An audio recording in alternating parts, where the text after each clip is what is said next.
wakati tu.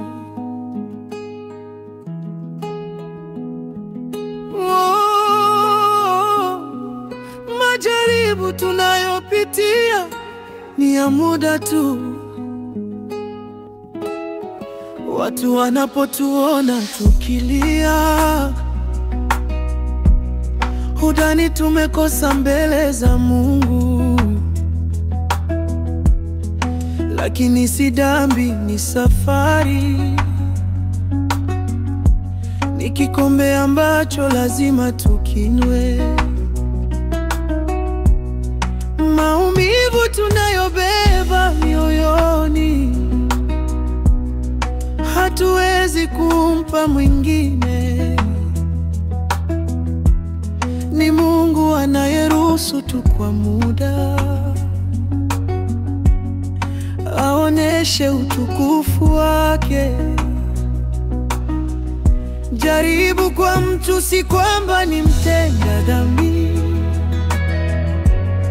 ni wakati tu, ni lazima apitie. Jaribu si kosa mbele za Mungu, ni kipindi tu. Mungu anajivunia mwana wake. Usimcheke mtu anapopitia majonzi. Unachokiona si mwisho wa safari. Ni Mungu akisafisha dhahabu yake, aionyeshe thamani yake. Ayubu alipita matesoni bila kujua, kumbe ni Mungu akijivunia jina lake. Alivumilia akapita salama, maana aliyeshika mkono wake ni Baba. Jaribu kwa mtu si kwamba ni mtenda dhambi, ni kikombe tu ambacho ni lazima akiniwe. Jaribu kwa mtu si kwamba kakosa kwa Mungu, ni wakati tu, ni lazima apitie. Tulia kwa Mungu, usitetemeke.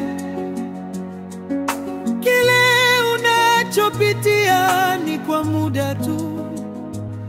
Anakuona, anakujua. Mungu anajivunia wewe. Kumbe magumu tunayoyapitia sio kwa sababu tumekosea.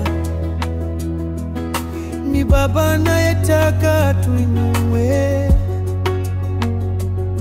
na tuonyeshe mwisho mpya.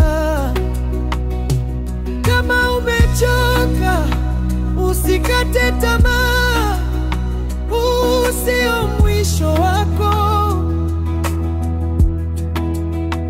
Utavuka ngambo, utashinda, kwa sababu Mungu anajivunia wewe. Jaribu lako ni wakati tu, ni wakati. Jaribu lako si hukumu ya Mungu, si hukumu, ni safari ya kupandishwa daraja. Ni Mungu anajivunia wewe.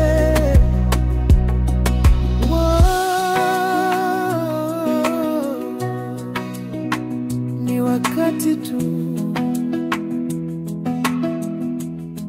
Mungu anajivunia wewe. Utapita, utashinda.